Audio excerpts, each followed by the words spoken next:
Students, आज इस video में हम लोग स्टार्ट करने जा रहे हैं मैक्सवेल इक्वेशन, जिसमें मैं थर्ड मैक्सवेल की इक्वेशन आपको बताऊंगा, जो कि है Faraday's law of electromagnetic induction. इससे पहले फर्स्ट एंड सेकंड मैक्सवेल की इक्वेशन गॉस लॉ मैग्नेटोस्टैटिक्स में एंड गॉस लॉ इलेक्ट्रोस्टैटिक्स में मैं करा के आया हूं। आई होप आपने वो वीडियोस दोनों देख लिए होंगे। डिस्क्रिप्शन बॉक्स में आपको वीडियो मिल जाएगा, आप देख सकते हैं। ये वीडियो का जो डिस्क्रिप्शन बॉक्स है उसमें आपको मिल जाएगा।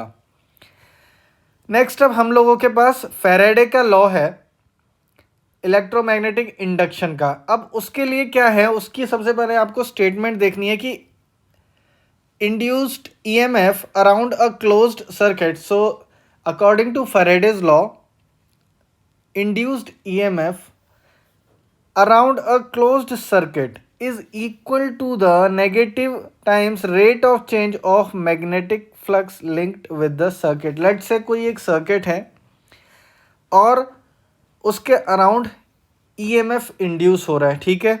तो वो जो इंड्यूस्ड ईएमएफ है वो होता है rate of change of magnetic flux, ठीक है, नेगेटिव टाइम्स, ठीक है, नेगेटिव आ जाता है बस एक, ये negative times rate of change of flux. Flux है, फ्लक्स होता है 5b, ये इसका रेट ऑफ चेंज निकालना है तो d/dt उसका कर दूंगा, ठीक है। E हमारा ईएमएफ है और नेगेटिव टाइम्स, ये आपको होना चाहिए याद। ये आपका हो गया स्टेटमेंट। अब ऐसा था, जो पीछे के हमारे फर्स्ट एंड सेकेंड लॉ थे उनकी जो स्टेटमेंट है वो ही इंटीग्रल फॉर्म में हुआ करती थी। यहाँ पर ये जो स्टेटमेंट है this is not the integral form. तो सबसे पहले तो हम इंटीग्रल फॉर्म में जाएंगे, फिर इंटीग्रल से डिफरेंशियल फॉर्म में जाएंगे। I hope you understand this. Start करते हैं integral form. So integral form देखने के लिए स्टार्ट करते हैं हम लोग सपोज करते हैं कि जो let's say we are taking a current carrying coil, ठीक है, and we suppose that a magnetic field, जो मैं बोल रहा हूँ ना इसको आप टर्म्स में अपने पॉज करके लिख लेना, नोट्स अपने बना लेना इसी वीडियो से।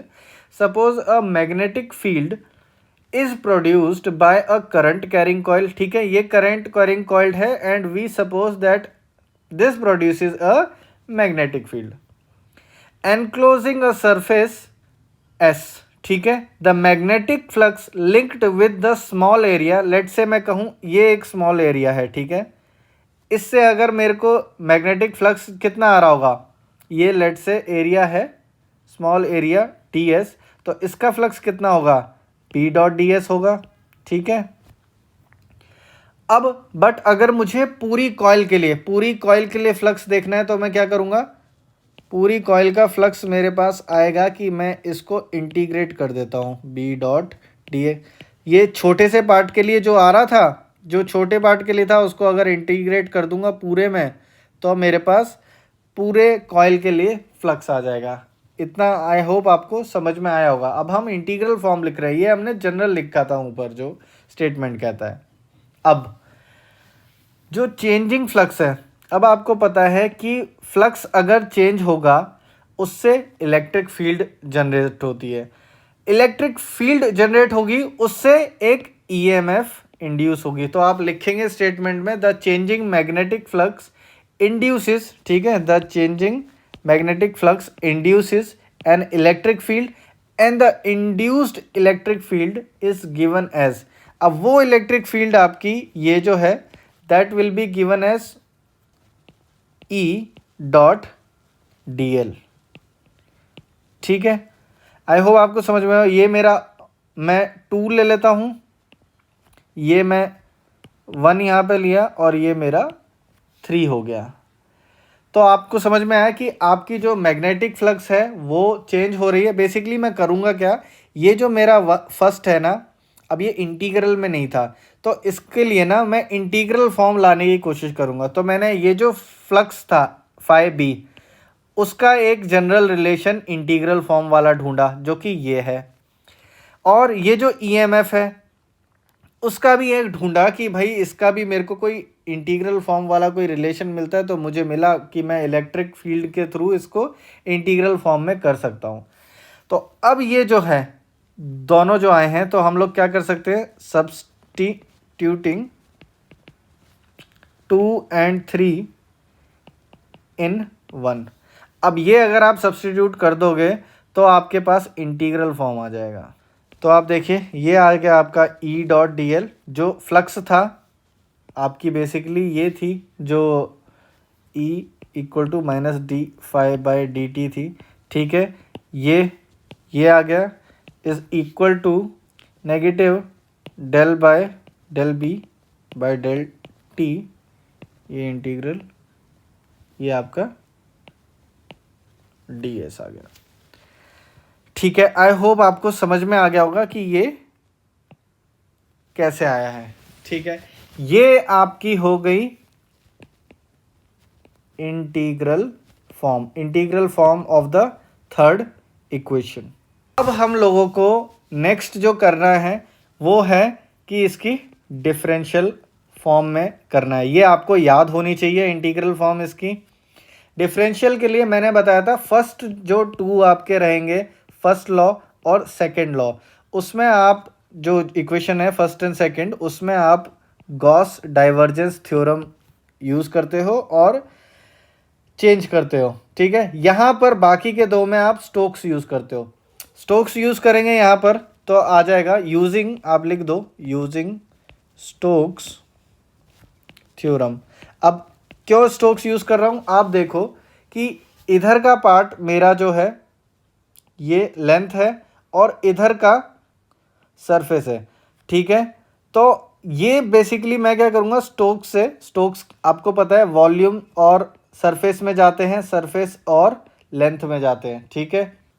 यहाँ पर मैं सरफेस और लेंथ, यहाँ पर ये डी एस क्योंकि इधर की साइड मुझे दिया है तो ये एल को ना मैं एस में चेंज करूँगा, जैसे मैं पीछे करता आया था वही मैं यहाँ करूँगा।